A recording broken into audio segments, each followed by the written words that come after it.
வணக்கம். காஞ்சிபுரம் கைலாசநாதர் கோவில் நீங்க கேள்விப்பட்டிருப்பீங்க. அதோட சிற்பங்கள், அதோட வரலாறு இதெல்லாம் பத்தி. ஆனா அதையும் தாண்டி ஒரு கதை இருக்கு. தெரியுமா உங்களுக்கு? ஒரு ஒரு ஆழமான கதை.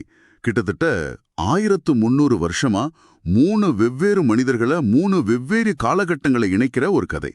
இது வெறும் கோவில் கதை இல்ல. கல், மனம், அப்புறம் கனவு, இந்த மூன்றையும் பிணைக்கிற அற்புதத்தை பத்தி தான் நாம இன்னைக்கு விரிவாக பார்க்க போறோம். நம்மகிட்ட இருக்கிற ஆதாரம் சாஸ்வத சிற்பி காஞ்சி கைலாசநாதர் பக்தியின் 3 தலைமுறைகள் அப்படின்னு ஒரு தொகுப்பு.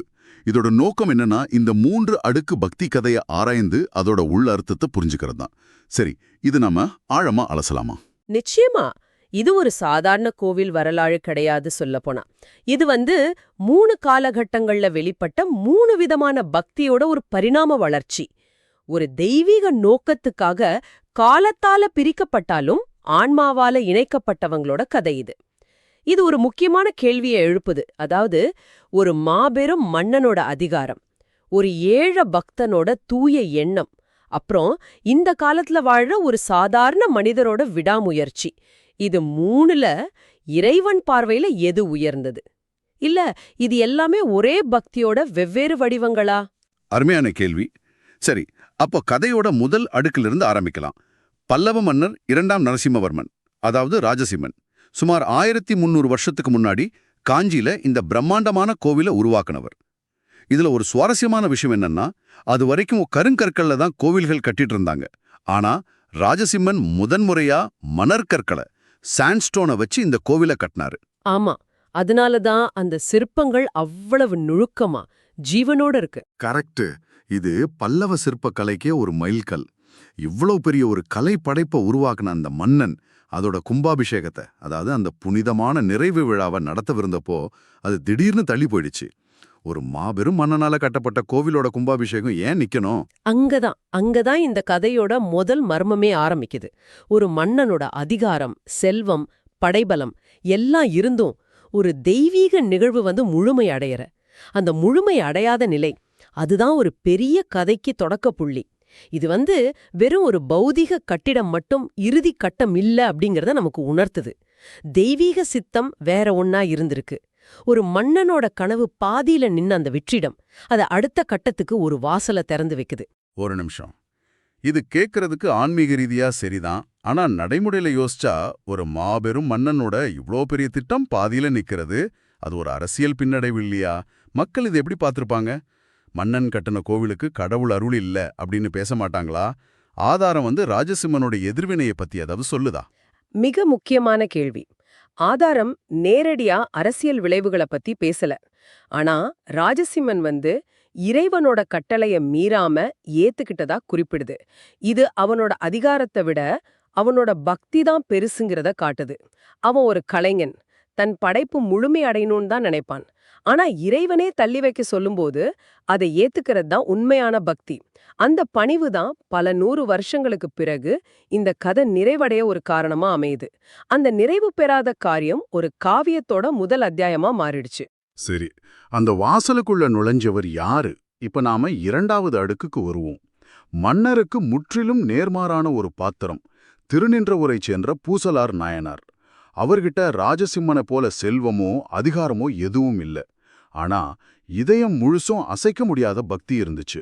அவரும் சிவனுக்காக ஒரு கோவில் கட்ட ஆசைப்பட்டார். ஆனா அவரால கற்களை கொண்டு கட்ட முடியல. அதனால தாம் மனசாலேயே ஒரு கோவிலை கட்ட ஆரம்பிச்சார்.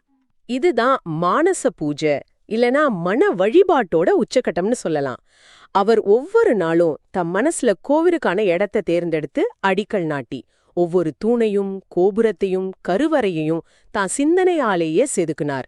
கல்தச்சர்கள், சிற்பிகள்னு எல்லாரையும் தான் மனசுக்குள்ளேயே நியமிச்சு அந்த வேலையை மேற்பார்வை செஞ்சார். வெளி உலகத்துக்கு இது தெரியாது. ஆனா அவரோட அக உலகத்துல காஞ்சியில ராஜசிம்மன் கட்டின கோவிலுக்கு நிகரான ஒரு பிரம்மாண்டமான கோவில் மெதுவா உருவாகிட்டே இருந்துச்சு. இங்குதான் அந்த அதிசயம் நடக்குது. ஆதாரத்துல இந்த இடம் ரொம்ப சிலிர்ப்புறுற மாதிரி விவரிக்கப்பட்டிருக்கு. ராஜசிம்மன் தன் கற்கோவிலுக்கு கும்பாபிஷேகம் செய்ய நாள் குறிச்ச அதே நாள்ல பூசலாரும் தன் மணக்கோவிலுக்கு கும்பாபிஷேகத்தை நிச்சயம் செஞ்சிருந்தாரு. அப்போ ராஜசிம்மனோட கனவுல தோன்றின இறைவன், என் அன்பான பக்தன் பூசலார் பல வருஷமா எனக்காக ஒரு கோவில் கட்டியிருக்கான், நாளைக்கு அதோட கும்பாபிஷேகம், நான் முதல்ல அங்கதான் போகணும், அதனால நீ உன் கும்பாபிஷேகத்தை தள்ளி வை அப்படின்னு சொன்னாரு. அப்பதான் ஆதாரம் சொல்றேன், அந்த சக்தி வாய்ந்த வரி வருது, பக்தி தான் இறைவனுக்கு ஏற்ற ஆலயம். இத நம்ம ஒரு பெரிய கண்ணோட்டத்துல பார்க்கணும். இது வெறும் கதை இல்ல, நம்பிக்கையோட தன்மைய பத்தின ஒரு ஆழமான தத்துவ அறிக்கை இது. பொதுவா கோவில்னா ராஜகோபுரம், கருவறை, சிற்பங்கள்னு ஒரு பௌதீக வடிவத்தை தான் நம்ம நினைப்போம் இல்லையா? ஆனா இங்க இறைவன் என்ன சொல்றாரு, உன் பிரம்மாண்டமான கல் கோவில் ஒரு பக்கம் இருக்கட்டும், ஏன் பக்தனோட மனசுக்குள்ள இருக்கிற கோவிலுக்கு தான் நான் மரியாதை கொடுப்பேன்னு சொல்றாரு. இது ஒரு புரட்சிகரமான கருத்து. அதாவது இறைவனை அடைய வெளியுலக ஆடம்பரம் தேவையில்ல, மனசுல தூய்மையான பக்தி இருந்தா அந்த மனசே ஒரு கோவில்னு இறைவன் அங்கீகரிக்கிறார். இது தனிமனித பக்திக்கு கொடுக்கப்பட்ட மிகப்பெரிய அங்கீகாரம். கோவிலுங்கிற வார்த்தையோட வரையறையே இது மாத்தி அமைச்சிருச்சு. மனசால கட்டின கோவிலுக்கு இறைவன் முன்னுரிமை கொடுத்தது ஒரு அற்புதமான நிகழ்வுதான். ஆக பக்திக்கு பௌதீக வடிவம் தேவையில்லைன்னு இறைவன் நிரூபிச்சிட்டார். ஆனா அந்த மணற்கற்களால் ஆன அழகிய கோவில், அந்த ராஜசிம்மனோட கனவு, அது அப்படியே முழுமை பெறாமலேயே நின்னுடுச்சா? இல்ல, இறைவன் அந்த கதைய முடிக்க பல நூற்றாண்டுகள் காத்திருந்த ஒரு கனவின் மூலமா இன்னொருத்தரை தேர்ந்தெடுத்தார். இதுதான் கதையோட 3வது மற்றும் நம்ம காலத்தோட இணையற அத்தியாயம். இந்த கனவு அதுதான் கதையோட 3வது அடுக்கா? இங்கதான் சேலத்துல வசித்த திரு பி.வி. ராமராவ் உள்ள வராரு இல்லையா? சுமார் 50 வருஷத்துக்கு முன்னாடி இந்த கதை நிகழ்காலத்தை தொடுது. அவர் அதுவரைக்கும் பார்க்காத ஒரு கோவில திரும்ப திரும்ப தன் கனவுல பார்க்கறாரு. அந்த கனவு அவரை விடாம துரத்திட்டே இருக்கு. பல வருஷங்களுக்கு அப்புறம் ஒரு நாள் அவர் தொழில் விஷயமா காஞ்சிக்கு வந்தப்போ தன் கனவுல கண்ட அதே கைலாசநாதர் கோவில நேர்ல பார்த்ததும் பிரமிச்சு நின்னுட்டாரு. அந்த உணர்வை ஆதாரம் ரொம்ப அழகா விவரிக்குது. நீண்ட பிரிவுக்கு பின் தாய் செய்யை காணும் பந்தம் போல அப்படின்னு. அந்த நிமிஷத்திலேயே அவர் ஒரு முடிவுக்கு வராரு. அவர் ஒன்றும் பெரிய செல்வந்தர் இல்ல, ஆனாலும் இந்த கோவில்ல எல்லா பூஜைகளும் சிறப்பா நடக்கணும், அதுக்கு நான் ஆதாரமா இருக்கணும்னு ஒரு சங்கல்பம் எடுத்துக்கிட்டாரு. அன்னையிலிருந்து விளக்கு, எண்ணெய், விழாக்கள்னு எல்லாத்துக்கும் அவர் ஒரு அமைதியான ஆதாரமா மாறினார். இது புகழுக்காக இல்ல, இது ஒரு உள்ளார்ந்த உறுதி. அந்த கனவு பத்தி கொஞ்சம் யோசிச்சு பாருங்க. நீங்க இதுவரைக்கும் பாத்திராத, கேள்விப்படாத ஒரு இடத்த திரும்ப திரும்ப கனவுல பார்த்து ஒரு நாள் அது நிஜத்துல உங்க கண் முன்னாடி நிக்கும்போது எப்படி இருக்கும்? அது ஒரு சாதாரண உணர்ச்சி இல்ல, அது ஒரு ஜன்ம பந்தம். ஒருவேளை ராஜசிம்மன் விட்டுட்டு போன அந்த பணி இப்போ வேற ஒரு வடிவத்துல வேற ஒரு மனிதர் மூலமா தொடரணும்ன்ற ஒரு தெய்வீக அழைப்பா அது இருந்திருக்கலாம். அந்த கனவு காலத்தை கடந்து ஒரு பாலமா செயல்படுது. சரி, அவர் ஒரு சங்கல்பம் எடுத்துக்கிட்டாரு. ஆனா ஒரு தனி மனுஷன், அதுவும் பெரிய செல்வந்தர் இல்லாதவர், எப்படி இவ்ளோ பெரிய பொறுப்பை நிறைவேற்ற முடிஞ்சது? கோவில் நிர்வாகம், அரசாங்க அனுமதி, நிதி திரட்டுறதுன்னு நிறைய சவால்கள் இருந்திருக்குமே. ஆதாரம் அதை பத்தி என்ன சொல்லுது? ஆதாரம் சொல்றது என்னன்னா, பல வருஷமா 4 பெரிய சக்தி வாய்ந்த அமைப்புகள் முயற்சி செஞ்சும் கோவிலுக்கு கும்பாபிஷேகம் நடத்த முடியல. ஏதோ ஒரு தடை இருந்துட்டே இருந்திருக்கு. அப்போ பக்தர்கள் மத்தியில ஒரு தனி மனிதரோட வரவிலுமேண்டி இறைவன் காத்துட்டு இருந்தாரோ ஆனா ஒரு எண்ணம் எழுந்ததா ஆதாரம் குறிப்பிடுது. திரு ராமராவ் அந்த பொறுப்பை ஏத்துக்கிட்டப்போ அது வெறும் பணத்தால நடந்த காரியம் இல்ல, அவரோட அசைக்க முடியாத நம்பிக்கையால நடந்தது. அவர் யான்கிட்டயும் நேரடியா பணம் கேட்கல. கோவிலோட நிலைமைய பத்தியும் தன் கனவை பத்தியும் செய்ய வேண்டிய வேலைகளை பத்தியும் மட்டும்தான் பேசுவாரு. அதை கேட்டவங்க அவங்களாவே முன்வந்து உதவ ஆரம்பிச்சாங்க. இது ஒரு தனி மனிதனோட முயற்சியா ஆரம்பிச்சாலும் ஒரு கூட்டு பக்தியோட சக்தியா உருவெடுத்துச்சு. அப்போ 1300 வருஷமா ஒரு விதத்துல தடைபட்டு கிடந்த ஒரு காரியத்தை இந்த காலத்துல ஒரு சாதாரண மனிதர் கனவோட வழிகாட்டுதலால செஞ்சு முடிச்சிருக்காருன்னு சொல்றீங்க. நம்பவே முடியலையே.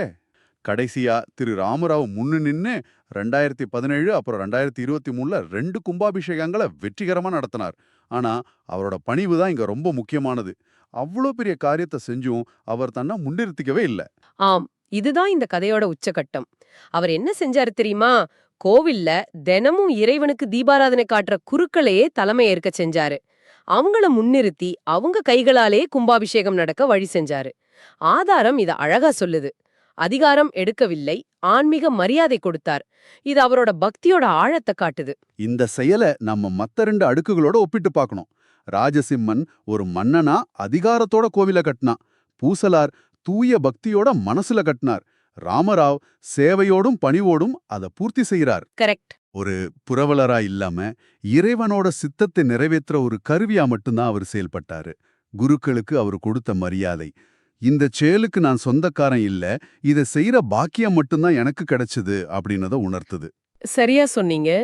இதுதான் பக்தர்களோட அந்த உணர்ச்சி பூர்வமான முடிவுக்கு வழிவகுத்தது. பல வருஷமா தடைப்பட்டு கிடந்த ஒரு தெய்வீக காரியம் ஒரு தனி மனிதரோட முயற்சியால, அதுவும் இவ்வளவு பணிவோட நிறைவேறத கண்ட பக்தர்கள் உணர்ச்சி வசப்பட்டாங்க.